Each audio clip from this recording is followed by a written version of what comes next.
I want to talk about the other half of this equation that sort of seems to end seasons for them, and that's Dak Prescott. Sure. Yeah. It feels sort of in a way like Dak Prescott is becoming like the Alex Rodriguez of quarterbacks. And what I mean by that is, That's do you know good. what I That's a good mean? one.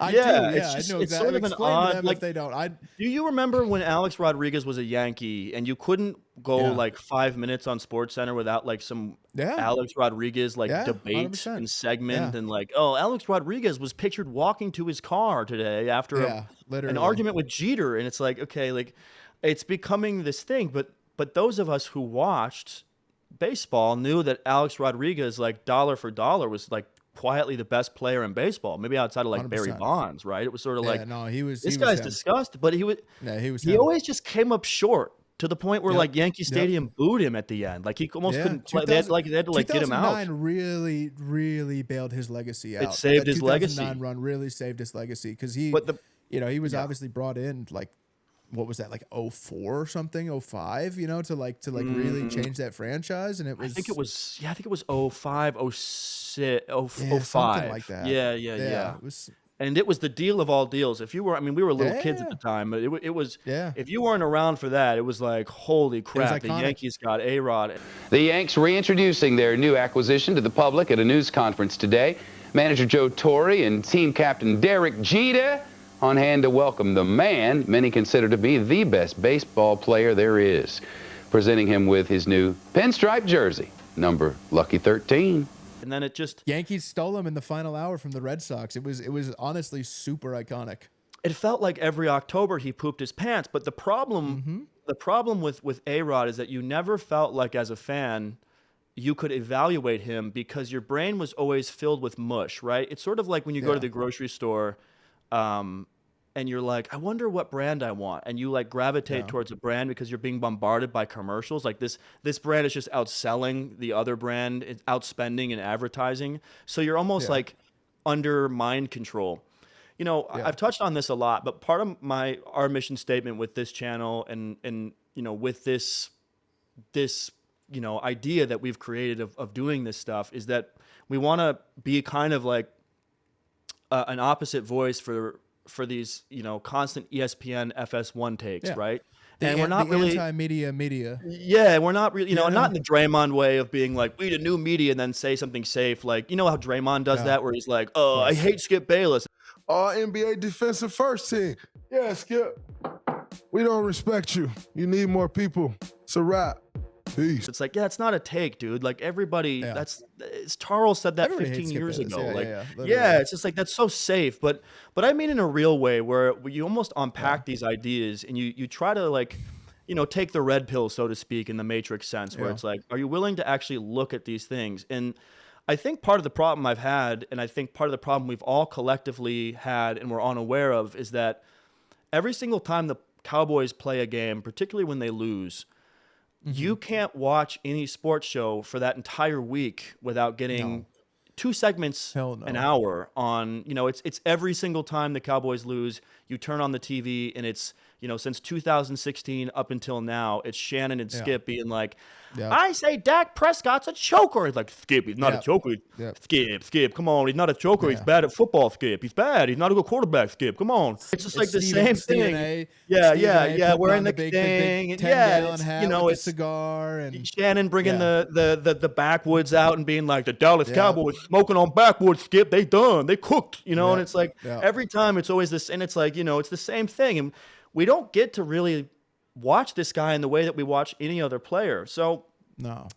what's really interesting is he's 2-5 in the postseason, and we all kind of know that he's not good in the postseason. One of the most recent, wins comes against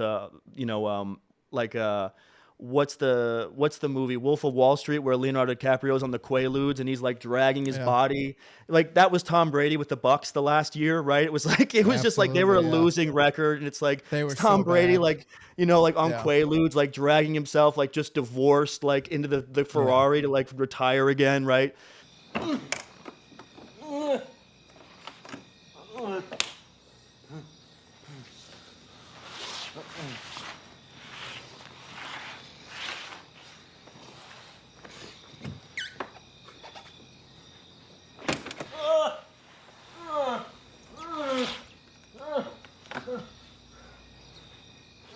So they beat that team, and I almost don't even count that because that team wasn't even a playoff team. Let's be honest. They won because the division was like so bum.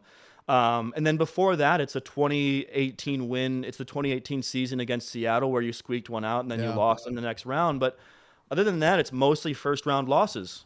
The thing about where we are now with Dak is he signed a 4-year deal in 2021. This is the last year of that deal. And this year, that deal has a $59 million cap hit, which accounts for 24% of Dallas's salary cap. It's a weird place to be because once again, we kind of find ourselves on a, and correct me if I'm wrong, but doesn't it almost feel like this year Dak is on a, if Jerry doesn't give Dak the money before the season starts, which I think he might not, I think CD will get paid and I think they might play it out with Dak. Yep. Doesn't it feel like almost once again Dak is on a prove it deal? Yes, 100%. And 100% he is. I think him and McCarthy are both on prove it deals. Well, McCarthy's also in the last year of his contract, and I think a lot of us felt like McCarthy was going to get fired after what he put on tape last year, but he didn't. And so it feels like Jerry's almost walking these two guys out on the plank and going, okay, let's see it.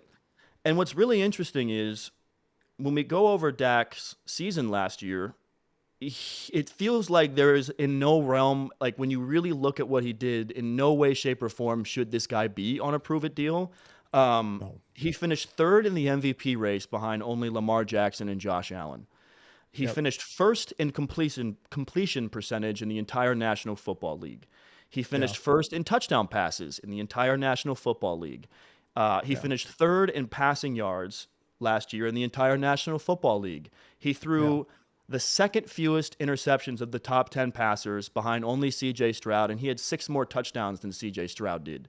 And that was a big thing coming off of the Kellen Moore firing, right? They fired Kellen Moore, and if you remember, they talked to Mike McCarthy in the preseason last year, and he had a lot of quotes saying, like, we're going to run the damn football, more on that later. And, Dak, we're trying to lower Dak's turnovers. The interceptions were a problem, and that's why they moved on from Kellen Moore, right? Because he was creating an offense where Dak was throwing too many picks. Dak had an MVP caliber season last year. 100%. And because of what happened in the playoffs and because of what seems to always happen in the playoffs and because I gave you those 4 losses, all the major games where it felt like they really needed it, he lost those games.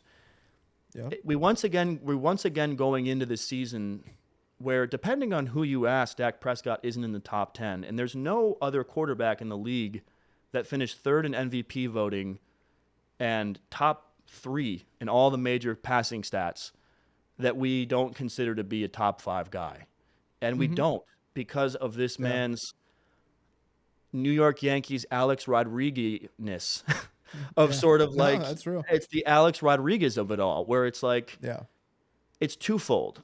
I think where I'll defend Dak is I don't think that we've ever fairly evaluated him because of these TV shows, because the Cowboys lose and we want to see what happens. So we turn on Shannon and Skip, or we turn on, Rob Parker, whoever it's been over the years, right? We turn on, pardon the interruption. We turn on Undisputed, whatever the thing it is. And it's just a bunch of guys being like, Dak's a fraud, in hacky TV segments, right? He deserves all the money he can get. You know what they said? No way, no how. Dak Prescott is a fraud. I think the other end of it, though, to me, the theme of this team and the theme of this quarterback and the theme of this head coach and the theme of this owner, whatever, going back 30 years up until now of the past few seasons, with the 12 wins in a row, Dak Prescott MVP season, Ceedee Lamb wide receiver 1, dominant defensive performances. What do you do when really good's not good enough? It's an impossible situation. It's an impossible situation because you know that. Okay, so let's play hypothetical. Dak goes out there, does kind of what he did this year, right? Let's even go as far as saying he goes in the playoffs and has another one of those games, right? And Jerry says, "I'm done with you. I'm walking. I'm not re-signing you." Good Okay, luck. well, I can think of 3 teams that would go give him a bag right now. You know what I mean? A bag. Vegas would give him $300 million. New York Giants. New York Giants would give him $300 million. I mean, they just would. You know what I mean? Mm-hmm. Yeah. So New Orleans Saints probably would too. I mean, there's the realistic answers. There's probably 15 teams that would go out and at least make a call. You know, because again, according to last year's numbers, there's the Rams, one or two the quarterbacks in the league. There's one or two quarterbacks in the league better when Stafford's older. You know what I mean? Yeah. You know who's not calling? The Chiefs, the Ravens, the Bills, the Bengals probably. Maybe, I don't know. Dak's very rarely injured. You know Chargers what I mean? maybe. But, yeah, I mean, there's a handful of teams I think that wouldn't. I mean, sure. Yeah. But he'd be an upgrade. He'd be an upgrade objectively over about 20 quarterbacks. Teams, Yeah. Yep. 100%. 100%. Yeah. Steelers aren't calling. Steelers might give him $400 million. You know? Shut up and take my money. like he's a good quarterback. He's a very, very, very good quarterback. But he's kind of got that Kirk Cousins effect where when it matters most, he leaves a lot to be desired. So do you, being Jerry Jones and knowing your age and knowing the realistics of you might not be around too much longer, are you willing to burn it all down and rebuild it up and go after that, prized Super Bowl before your untimely death? I mean, that's really kind of how you have to start thinking. It's very since we're doing the baseball analogies, it's very Mike Ilitch towards the end of his life with the Tigers and just like he's putting all this money around. He's like, I'm bringing in Prince Fielder. I'm bringing in David Price. I want that series before I go. And he never got it, right? Like he passed away and we never won the World Series. And I feel like there's part of that's got to be swirling around for Jerry's mind. Like, I have to get this before I go. It's been 30 years. I've been, I've maintained this marketing giant that is my team. I'm still the most popular franchise in the NFL, but there's no way to him it's not fucking embarrassing knowing that he has become more of a, the 90s days, those are long gone, man. We're not talking about the Chicago Bulls the way we did, like that's the same era. You know what I mean? Like they haven't even been close. But the thing is, they've been good every year. They've been great year over year over year. So like, yeah, it's such a mind-boggling situation. It's an impossible situation. Unique. It's so unique. Yeah, it's an impossible situation. And I think that was almost like a theme that it'd probably be the title of the video. It was like a theme that we kept kind of running into with this defense, with Dak, with everything, with the O-line they had for years that now they're having to rebuild. It's like, what do you do when really, really good is not good enough? Because I think the answer is I think. I don't know what Dak has to do to get re-signed, but again, I don't think there's a better quarterback that you guys are going to get. No, I mean your options are basically to call Buffalo and say you can have Dak Prescott in the next 10 years of our first round draft picks, and they would still probably hang up the phone on you and tell you to fuck off. And because the only quarterbacks that are better than Dak, the only quarterbacks in this entire league that are better than Dak Prescott are unattainable. Yeah, they're generational. 100%. So 100%. It's interesting. I mean. There's only a handful of phone calls that you could make, and pretty much everybody's gonna just laugh at you and hang the phone up. I mean, you could call Tom Brady and fucking hope. You know what I mean? Like that's kind of the position you're in. It's like, do you mortgage your future and try to upgrade with one of these handful of quarterbacks, which you're probably not going to be able to do?